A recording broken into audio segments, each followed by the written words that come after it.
Art of harmony ചാനലിലേക്ക് എല്ലാവർക്കും സ്വാഗതം.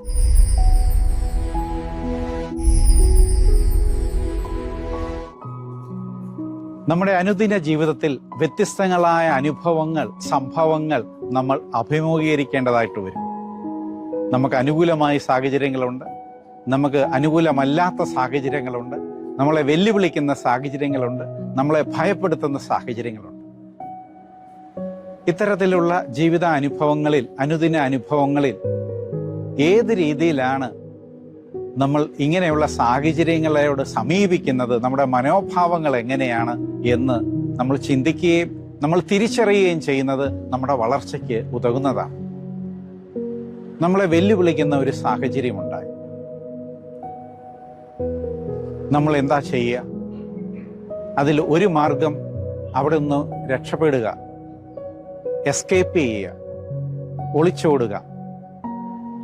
ഫ്ലൈറ്റ്, നമുക്ക് അവിടെ നിന്ന് ആ സാഹചര്യത്തിൽ നിന്ന് ഒഴിഞ്ഞു മാറാനുള്ള സൂത്രങ്ങൾ നമ്മൾ പ്രയോഗിക്കും, അല്ലെങ്കിൽ ആ സാഹചര്യം നമ്മളങ്ങ് ഒഴിവാക്കും. എന്നാൽ പ്രശ്നം അവിടെ പരിഹരിക്കപ്പെടുന്നില്ല, മറിച്ച് ആ സാഹചര്യം താൽക്കാലികമായി നമ്മൾ ഒഴിവാക്കുന്നു. ദീർഘനാൾ ഇതൊരു ശീലമാക്കുകയാണെങ്കിൽ അത് നമ്മുടെ വളർച്ചയ്ക്ക് നല്ലതല്ല. നമ്മൾ ജീവിതത്തിൽ നിന്നും ഒളിച്ചോടുന്നത്, ജീവിതത്തിൽ നേരിടേണ്ടതിനെ നേരിടുന്നതിന് പകരം നമ്മൾ ഒളിച്ചോടാൻ ശ്രമിക്കുന്നത്, എസ്കേപ്പ് ചെയ്യാൻ ശ്രമിക്കുന്നത് ഫ്ലൈറ്റ് ആറ്റിറ്റ്യൂഡാണ്. അത് നമ്മളെ ഭീരുക്കളാക്കി മാറ്റുകയാണ്. ഒരുപക്ഷെ ചില പ്രത്യേക അവസരങ്ങളിൽ അത് ഉപകാരപ്പെട്ടേക്കാം, എങ്കിലും ദീർഘനാള് ഇതൊരു നമ്മൾ സ്വഭാവമായി സ്വീകരിക്കുമ്പോൾ നമ്മളെ അത് തളർത്തുകയാണ്, വളർത്തുന്നില്ല. നമ്മുടെ ജീവിതത്തിലെ ലക്ഷ്യങ്ങളിലേക്ക് അത് നമ്മളെ കൊണ്ടുവന്ന് എത്തിക്കുന്നില്ല.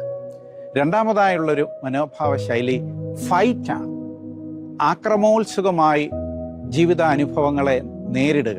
പലപ്പോഴും ജീവിത സാഹചര്യങ്ങളെ നേരിടുമ്പോൾ എന്തുകൊണ്ടാണ് ഞാൻ ഫൈറ്റ് മനോഭാവത്തിലേക്ക്, ആക്രമണോത്സുകമായ മനോഭാവത്തിലേക്ക് തിരിയുന്നത്? ആള് അല്ലെങ്കിൽ ഞാൻ നേരിടേണ്ട സംഭവം, വ്യക്തി എനിക്കൊരു ഭീഷണിയായി ഞാൻ ചിന്തിക്കുന്നത് കൊണ്ടാണ്. എനിക്കൊരു ഭീഷണിയാണ് എൻ്റെ മുമ്പിൽ നിൽക്കുന്നയാള്, അല്ലെങ്കിൽ ഞാൻ നേരിടേണ്ട സാഹചര്യം. അപ്പോൾ അതിനെ എങ്ങനെയും കീഴ്പ്പെടുത്താൻ വേണ്ടി ഞാൻ ശബ്ദമുയർത്തുന്നു, ഞാൻ ആക്രമണോത്സുകമാകുന്നു, ഞാൻ മറ്റുള്ളവരെ ബഹുമാനിക്കാതെ സംസാരിക്കുന്നു. ഏത് രീതിയിലും ആ സാഹചര്യത്തെ കീഴ്പ്പെടുത്താൻ വേണ്ടി ഞാൻ എൻ്റെ സർവ്വശക്തിയും ഉപയോഗിക്കുന്നു.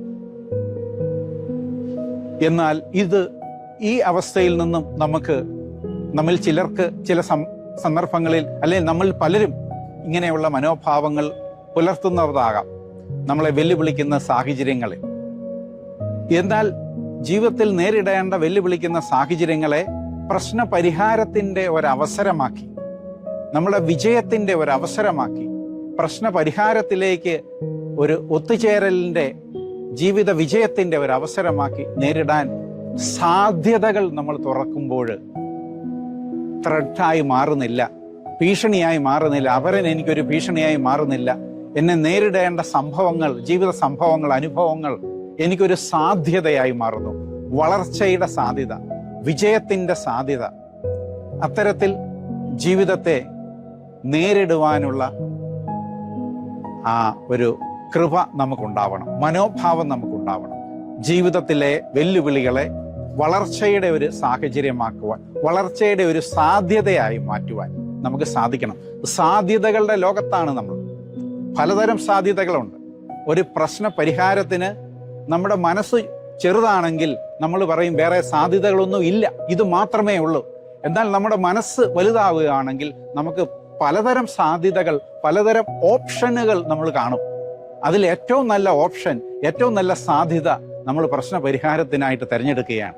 അപ്പോൾ നമ്മൾ ഒരു ഭീഷണിയുടെ മുമ്പിലല്ല, മറിച്ച് വളർച്ചയുടെ മുമ്പിലാണ്, പ്രശ്ന പരിഹാരത്തിന്റെ മുമ്പിലാണ്, ദൗത്യ വിജയത്തിന്റെ മുമ്പിലാണ്. അത്തരത്തിൽ ജീവിതത്തെ നേരിടുവാൻ, ജീവിത ലക്ഷ്യം നേരിടുവാൻ, ജീവിതത്തെ അഭിമുഖീകരിക്കാൻ നമുക്ക് കെൽപ്പുള്ളവരായി മാറാം.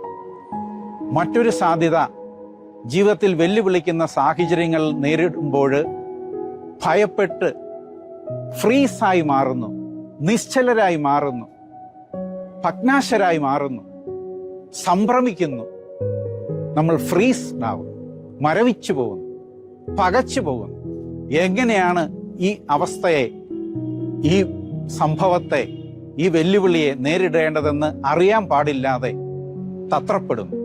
ഇത്തരത്തിലുള്ള സാഹചര്യങ്ങളിൽ നിന്നും, അതുപോലെ ആദ്യമേ സൂചിപ്പിച്ച ഒളിച്ചോടുന്ന സാഹചര്യങ്ങളിൽ നിന്നും നമുക്ക് മാറി നമ്മൾ തിരിച്ചറിയുമ്പോൾ നമ്മൾ പ്രശ്നപരിഹാരത്തിൻ്റെ, വളർച്ചയുടെ, ജീവിത ലക്ഷ്യത്തിൻ്റെ സാധ്യതകൾ നമ്മൾ കണ്ടെത്തേണ്ടതുണ്ട്. ഇതാണ് നമ്മുടെ ജീവിത വിജയം.